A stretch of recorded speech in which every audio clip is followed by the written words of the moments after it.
नमस्ते। आज हम लोग आधुनिक हिंदी काव्य के अंतर्गत अपने व्याख्यान संख्या 48 में जो 10वें सप्ताह का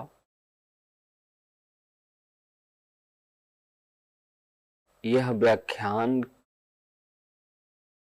माखनलाल चतुर्वेदी के भाषा और शिल्प पर केंद्रित होगा। मित्रों, हम लोग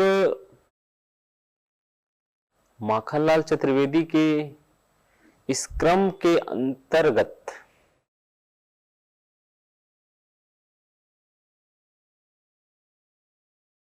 उनके रचनाओं, उनका जो काव्य जगत, काव्य संसार, उनकी स्वच्छंदतावादी चेतना, इस पर हम लोगों ने काफी विस्तार से बातचीत किया है। आज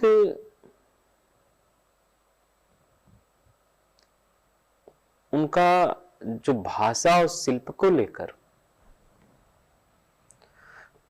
उनकी रचनाओं का एक जो पूरा वैविध्य है, किस प्रकार वे अपने भाषा और शिल्पगत विशेषताओं के द्वारा अपने रचनाओं का एक ऐसा गवाक्ष खोलते हैं कि वे रचनाएं उनकी विशेषताओं को बताती हैं। और जब मैं यह बात कह रहा हूं आपसे, तो किसी भी रचना का जो मुख्य गुण है कि वह पाठकों से कैसे संवाद करे, वह उसकी भाषा और शिल्प। ये वैसे ही है जैसे हम जब घर बनाते हैं तो किसी भी घर की जो बुनियाद है वो नींव पर टिकी होती है। आज पिलर आ गया, लोग कहते हैं जितना अच्छा नींव होगा उतना अच्छा इमारत खड़ी होगी। ऐसे उनकी जो भाषा और शिल्प को लेकर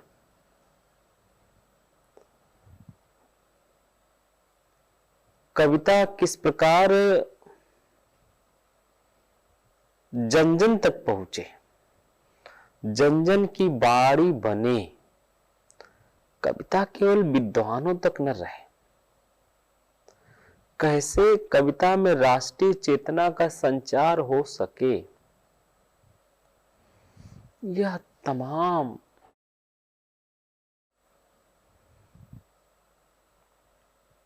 जो उनकी कविता के विषय वस्तु हैं, जहां काव्य भाषा की उनकी एक अपनी मौलिकता है, उसमें एक संश्लेषित जो स्वरूप है वो छिपा हुआ है। उन्होंने खड़ी बोली और जो संस्कृत मिश्र शब्दावली और उसका एक जो क्षेत्रीय लोक भाषा के साथ उन्होंने जो समन्वय किया, उनकी कविता एक साथ उदात्त और सुगम कैसे हो सकती है, यह इनकी कविता की एक मुख्य विशेषता है। चतुर्वेदी जी के यहां जो काव्यगत शिल्पगत विशेषता है वह द्विवेदी युगीन इतिवृत्तात्मकता से मुक्त है, और जो छायावादी लाक्षणिकता है उसमें एक प्रकार का जो भावनात्मक संचार है, राजनीतिकरण है, वे उनको अपने कविताओं के उस मूल्य बिंदु या परिधि पर रखते हैं जहां कविता का एक स्वरूप बड़े व्यापक रूप में देखा जा सकता है। उनकी जो शैली है वो द्विवेदी युगीन जो नैतिकता और छायावादी लाक्षणिकता के मध्य एक मौलिक सेतु का निर्माण करती है।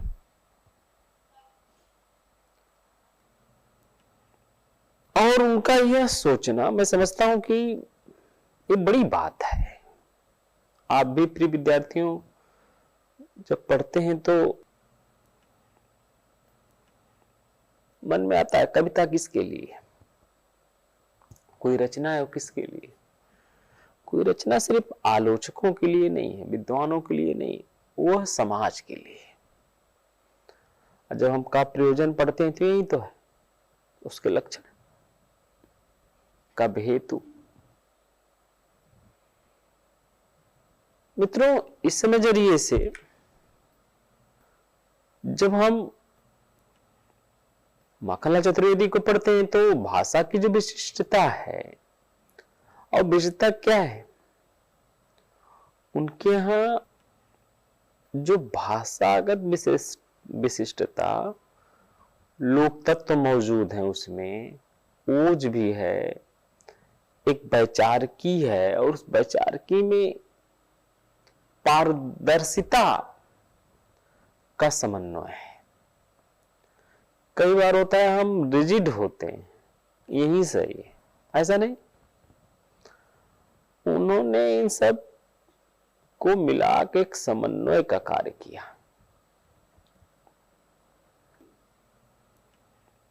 और जब हम लोक तत्व की बात करते हैं तो इनके काव्य की सबसे बड़ी विशेषता है लोक तत्व।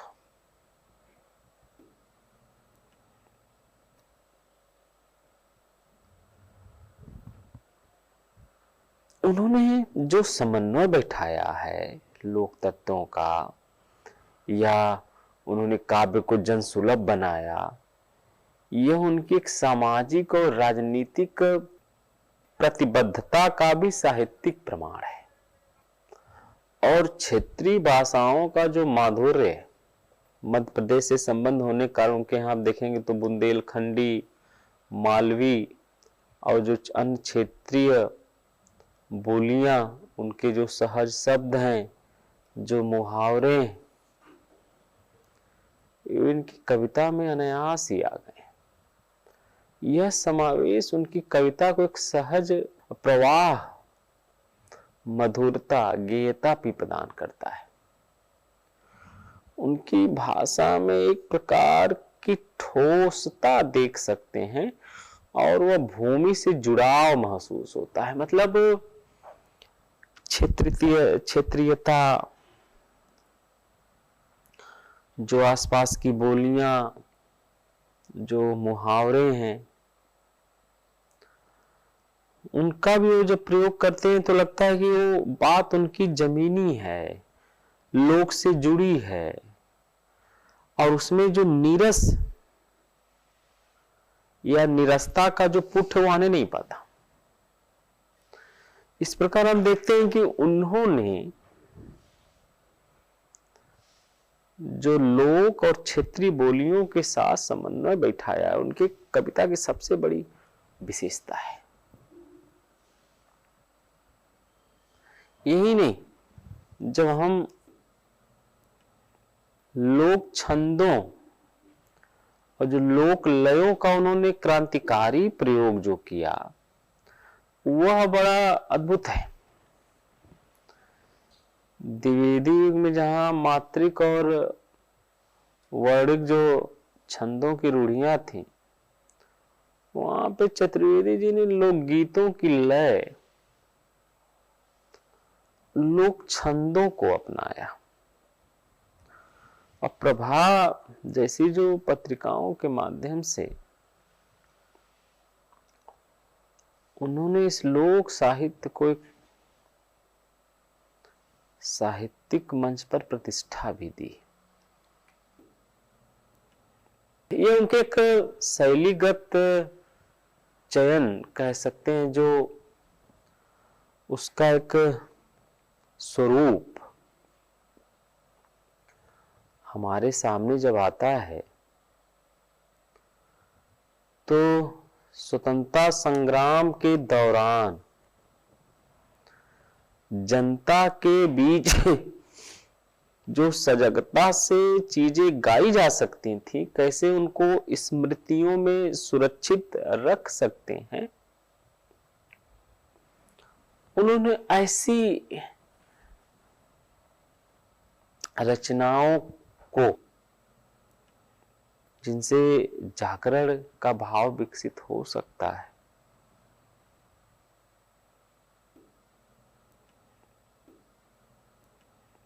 उनको ये आम जन में एक प्रचार प्रसार जागरण के रूप में भी करवाते हैं। इसलिए उनके यहाँ जो साधारण शब्दों में जो ओज गुण है, उन्होंने सिद्ध भी किया कि ओज गुण लाने के लिए हमेशा जो क्लिष्ट और संस्कृत निष्ठ शब्दों की आवश्यकता नहीं होती, बल्कि साधारण जो बोलचाल की भाषा है, जो उसके उचित संदर्भ हैं, जो भावनात्मक तीव्रता है, उसके द्वारा कैसी गहरी राष्ट्रीय चेतना उत्पन्न की जा सके, यह भी हम उनमें देख सकते हैं। यह उनकी भाषा के जो लोकतांत्रिक चेतना का प्रमाण है, कैसे वो भाषा लोक में जीवित रहे, लोगों के बीच में जाए और उसका एक जन जो व्यापक प्रभाव है वो कैसे और बढ़े, कैसे विकसित हो। इसलिए उनकी भाषा लोक जन की भाषा है, उसमें राष्ट्रीय चेतना का भी स्वरूप देखने को मिलता है। जब उनमें हम तत्सम शब्दावली का जब मर्यादित एवं प्रयोजन मूलक प्रयोग करते हैं, तो आप देखेंगे कि उसमें लोक तत्व के साथ ही उनकी भाषा में संस्कृत निष्ठ तत्सम शब्दावली का भी प्रयोग है, किंतु यह प्रयोग अतिवाद की सीमा तक नहीं पहुंचता। उसमें उदात्तता का संचार है। तत्सम शब्दों का प्रयोग वे मुख्य रूप से राष्ट्रीय गौरव, बलिदान और जो गंभीर दार्शनिक भाव चिंतन है, उनके लिए प्रयोग करते थे, जिससे कविता में एक उदात्तता और शास्त्रीय गरिमा का संचार हो। मित्रों, अगर हम हिम किरीटिनी, उत्सर्ग, मातृभूमि, शौर्य आदि शब्द उनके गंभीर भावों को भी व्यक्त करते हैं। इतना ही नहीं, उनके यहाँ जो ओज और माधुर्य का संतुलन है, वह संतुलन भी बड़ा एक समन्वय के साथ उपस्थित होता है। और जो राष्ट्रीय उद्बोधन और क्रांति की छड़ों में जहां ओज प्रमुख है, वहां प्रकृति, वो रहस्यवादी जो विरह की कोमल अनुभूतियों में मधुरता और सहजता के साथ प्रकट होता है। भाषा की जो वैचारिक पारदर्शिता और संप्रेषण क्षमता है, उसकी एक अपनी अलग विशेषता है।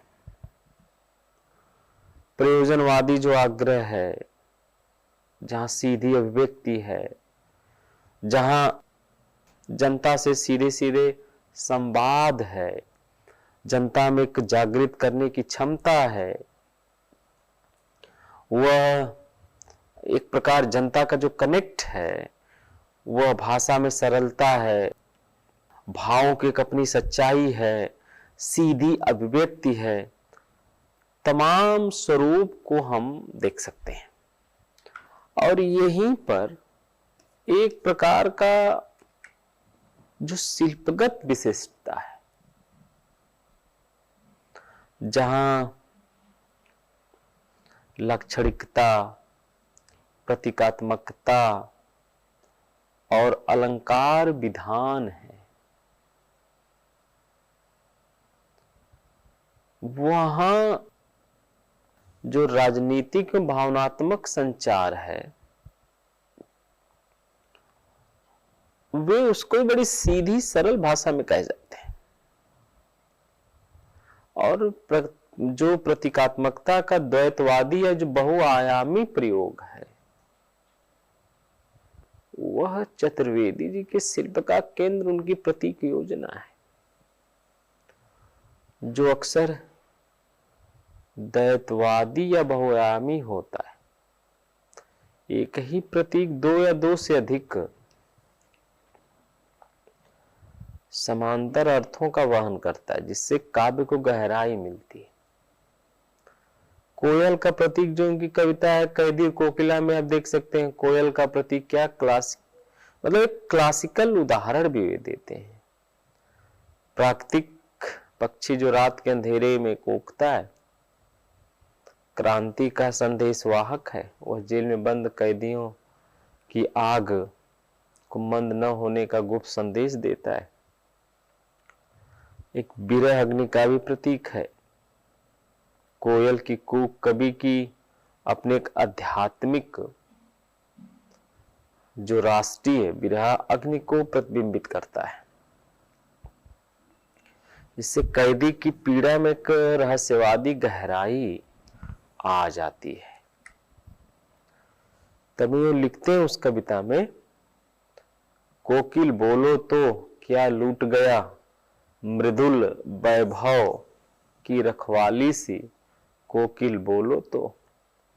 जो मृदुल वैभव का लूटना न केवल प्राकृतिक सौंदर्य का ह्रास है, बल्कि राष्ट्र के नैतिक भौतिक वैभव का भी प्रतीक है।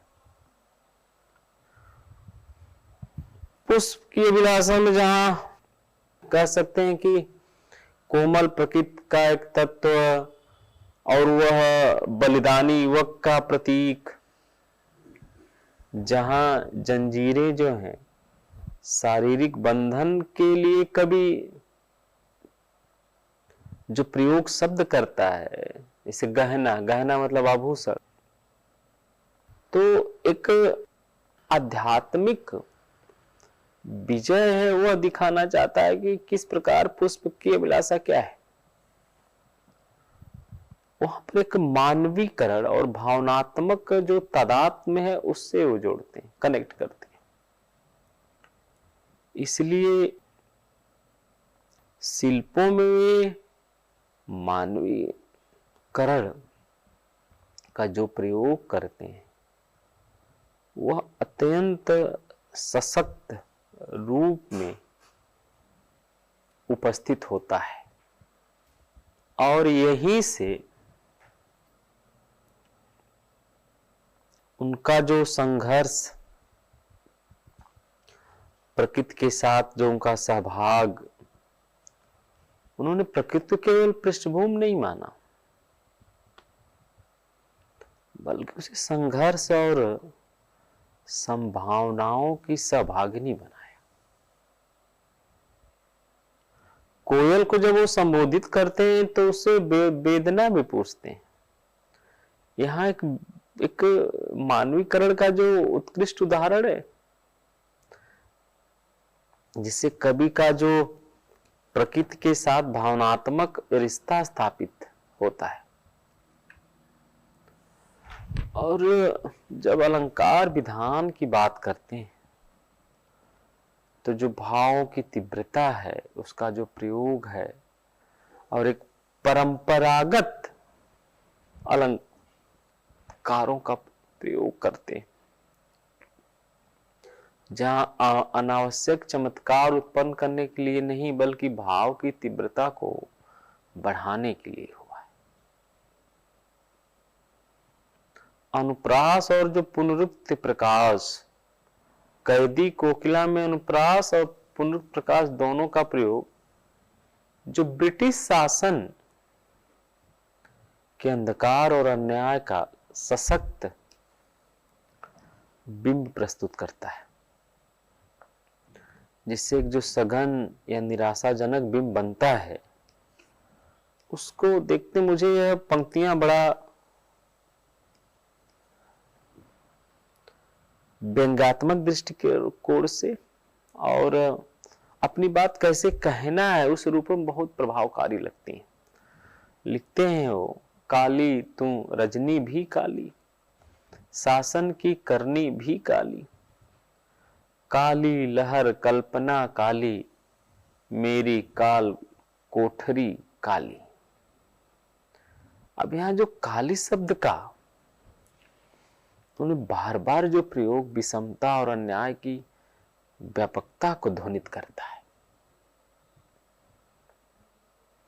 यहां देख सकते हैं शब्द बार बार आता है, उसका प्रयोग विषमता है, अन्याय है, उसके लिए ही वो आता है। उपमा, रूपक और विरोधाभास, इन अलंकारों का वो प्रयोग करते हैं। जंजीरों का गहना जब कहते हैं तो उसमें एक विरोधाभास अलंकार दिखाई देता है। पीड़ा में भी गौरव खोजने की जो स्वतंत्रतावादी चेतना को व्यक्त करते हैं, वो अभी आप देख सकते हैं। और छंद विधान जो बिंब विधान और शिल्पगत स्वतंत्रता है,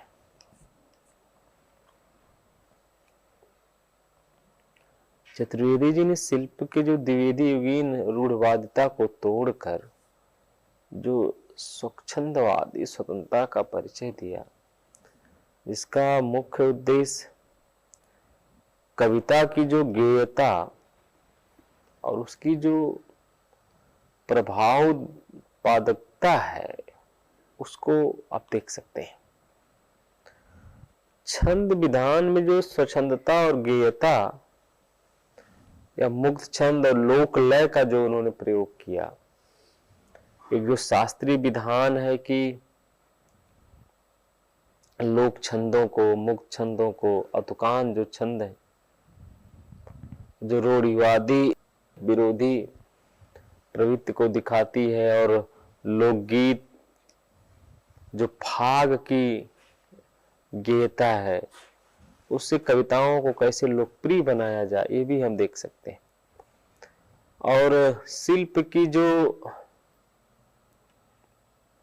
अधीनस्थता है, उसमें जो काव्यदृष्ट प्रयोजनवादी शिल्प की पूर्णता या जो एक संदेश है कविता के माध्यम से, उसकी जो अस्पष्टता है, जहां कला और जीवन के प्रति व्यवहारिक दृष्टिकोण है, यह भी हम देख सकते हैं। इसीलिए जो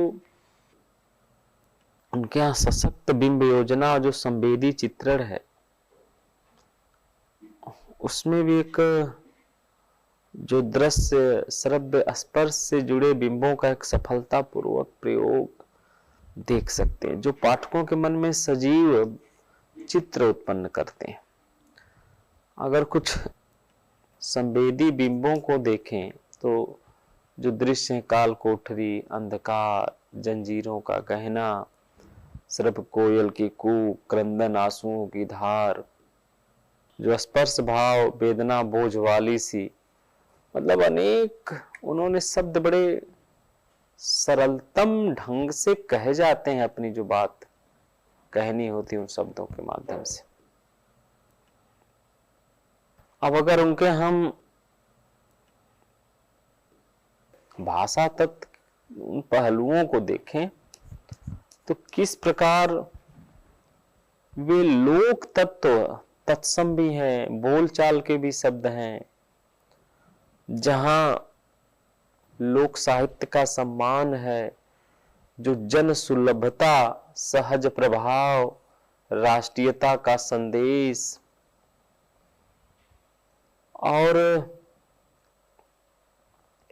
ओज और माधुर्य का जो संतुलन है, जहां संस्कृत ने शब्दावली से उदात्ता, लोक शब्दों की गेयता, गंभीर विचारों को गरिमा और जो भावनात्मक संदेशों को सहजता रूप में प्रकट कर लेना, और जो द्वैतवादी या बहुआयामी प्रतीक है, उसका जो एक राजनीतिक संदेशों का कई अर्थों में वे जब उसका प्रयोग करते हैं तो उसका भी एक स्वरूप उन शब्दों का उपस्थित होता है। मानवीकरण और पुनरुत्प्रकाश की बात हमने आपसे की ही है, और स्वच्छंदता और लोक लय, इसके द्वारा उन्होंने जो रूढ़िवादी बंधन को तोड़ना, गेयता और कंठस्थ की सुविधा जो जन जागरण के मन में भरना, यह एक कला को जीवन के लिए मानना, आर्ट ऑफ लाइफ से किस प्रकार शिल्प सौंदर्य से अधिक संदेश की सच्चाई और जो प्रभाव उत्पादकता है, उसके द्वारा उन्होंने कविता का एक भाव विस्तृत रूप से जन जागरण का जो भाव है उसके साथ वे रखते हैं।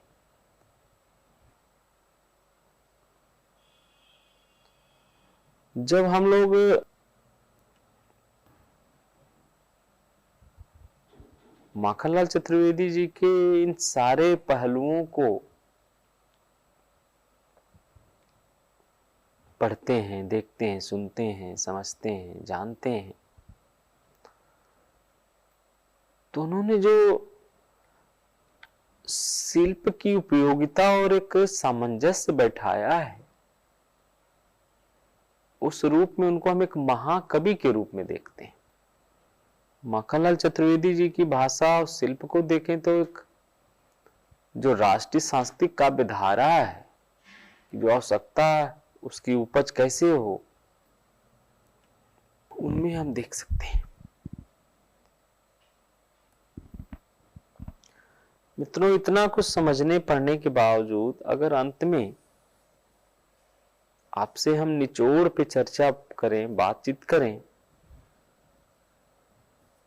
तो देखेंगे किस प्रकार उन्होंने द्विवेदी युगीन सरलता को तो स्वीकार किया, लेकिन उसे छायावादी जो लाक्षणिकता है उससे उन्होंने उसको परिष्कृत किया, शास्त्रीयता को महत्व दिया, उसे लोक तत्व से समृद्ध किया। चतुर्वेदी जी का यह शिल्प दर्शाता है कि महान